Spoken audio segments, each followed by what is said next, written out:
Competition and rough seas can force some commercial fishermen to take risks on the water, and the results can be tragic. Rusty Dornan has the story from one California community.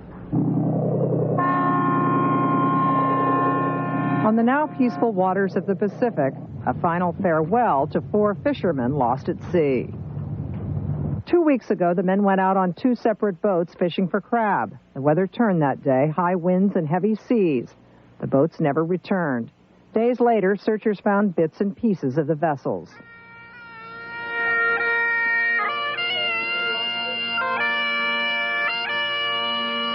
Our common bond out here is the ocean, and once we see that the ocean has taken 4 lives, it is really, really hard to get back on our feet and go back in the water.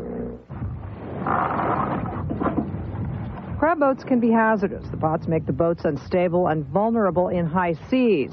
But no matter how big or stable the boat, fishing can be perilous when the seas turn ugly.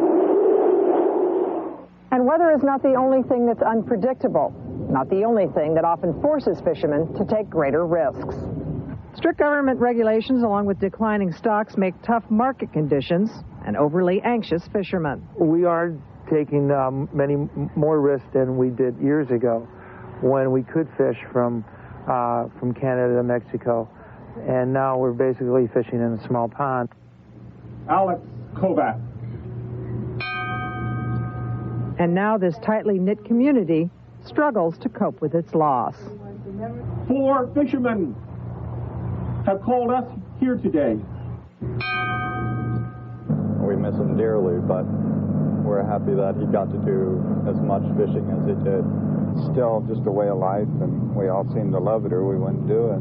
I imagine if you cut yourself, you'd probably bleed in salt water.